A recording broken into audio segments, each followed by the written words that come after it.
अवसायन यादीतील गोकुळ संलग्न सुमारे 1200 प्राथमिक दूध संस्थांच्या सुनावणी प्रक्रियेत जाणीवपूर्वक विलंब आणि विसंगती होत असल्याचा आरोप दूध संस्थांच्या प्रतिनिधींनी केला आहे। याबाबत संस्थांच्या प्रतिनिधींनी आज मोर्चा काढत जिल्हा उपनिबंधक कार्यालय येथील अधिकारी कृष्णा ठाकरे यांना निवेदन दिलं। 7 एप्रिल 2026 पासून सुरू असलेली सुनावणी प्रक्रिया 16 एप्रिल रोजी सहाय्यक निबंधकांची अचानक बदली झाल्यानं खोळंबली। राधानगरी आणि शाहूवाडी तालुक्यातील अनेक संस्थांना अद्याप नोटिसा न मिळाल्याने अन्याय होत असल्याचा आरोप यावेळी करण्यात आला आहे। दरम्यान एका दिवसात 170 संस्थांच्या सुनावण्या पूर्ण होऊ शकतात, तर उर्वरित संस्थांसाठी 70 ते 75 दिवसांची मुदत सांगणे संशयास्पद असल्याचं सांगत प्रतिनिधींनी यावेळी उपनिबंधकांना धारेवर धरलंय। दुग्ध कार्यालयातून राजकीय वास येत असून मतदानापासून वंचित ठेवण्याचा घाट घातला जात असल्याचा आरोप दूध संस्था प्रतिनिधी विकासराव पाटील यांनी केलाय। 1108 दूध संस्थेची जी सुनावणी आहे ती ताबडतोब सुनावणी व्हावी आणि जवळजवळ 1108 पैकी 862 दूध संस्थांना सदर जिल्हा दुग्ध यार ऑफिसने नोटीस दिली होती। त्यापैकी 627 दूध संस्था आपले म्हणणे या ठिकाणी मांडून गेले। 481 दूध संस्था अद्यापही त्यांना नोटिसा वगैरे दिलेल्या नाहीत।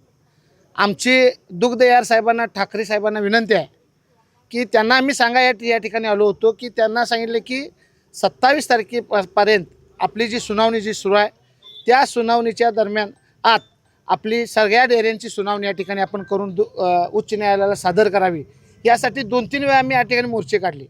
परंतु परवाच उच्च न्यायालयाला ठाकरे साहेबांनी, दुग्धयार साहेबांनी एक निवेदन दिले की माझ्या अद्यापही 1053 दूध संस्था आहेत, त्यांना अद्याप तपासणी व्हायची आहे आणि यासाठी 70 ते 75 दिवसाचा कालावधी आपल्याला मिळावा ज्यादा। मी ठाकरे साहेबांना आता विचारलं की तुम्ही 16 तारखेला या ठिकाणी आलेला आहात, एक दिवसात तुम्ही 170 दूध संस्थांची तपासणी या ठिकाणी केली आहे। जर एक दिवसात 170 दूध संस्थेची जर तपासणी होत असेल तर राहिलेल्या 481 दूध संस्था ज्या आहेत त्यासाठी 70 ते 75 दिवस कशासाठी, असं मी त्यांना विनंती केली। आणि दुसरी गोष्ट असं त्यांना सांगितली की तत्कालीन अधिकारी मालगावी साहेब जे होते त्यांनी ज्या ह्या 1200 दूध संस्था, 1108 दूध संस्थांना जे नोटिसा काढल्या ह्या 2 दिवसात काढलेल्या आहेत। त्यांनी काय तपासणी केली माहीत नाही। आपण व्यवस्थित तपासण्या करा आणि व्यवस्थित करून या ठिकाणी आम्हाला न्याय द्यायचं काम करा। ह्या दूध संस्था ज्या आहेत त्या दूध संस्था जे गोकुळ दूध संघाला 20 लाख लिटरच्या वर दूध टप्पा पूर्ण करायचा या ठिकाणी जे यशस्वी पाय उचललं आहे, त्यात आमचं 2-3 लाख लिटर दूध आहे। आमचे त्यावर दूध संस्थेचे कामगार त्या ठिकाणी भवितव्य अवलंबून आहे। असं असताना 4-4, 5-5 वर्षे दूध संस्था चालू असताना गोकुळला 1-1 डेअरी तर 2-2, 3-3 वेळा या ठिकाणी मतदान केलं आहे।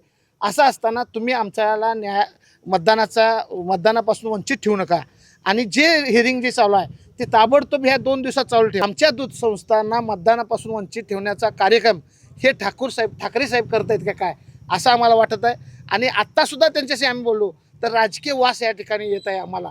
इथनं मग दूध उत्पादकांना दुधाचा वास येत होता, परंतु आता ह्या ऑफिसमध्ये आल्यानंतर राजकीय वास आला आहे। राजकीय प्रेशरसाठी ते वारंवार चुकीचे उत्तर देत आहेत। आमच्या दूध संस्थेच्या विरोधात जो कोणी असेल किंवा जे कोणी राजकीय पार्श्वभूमी त्यांना प्रेशर टाकत असेल त्यांना सुद्धा आम्ही 1108 दूध संस्था त्या ठिकाणी ज्या त्यावेळी व्यवस्थित जबाबदार ठेवीन असं या ठिकाणी मी सांगतो।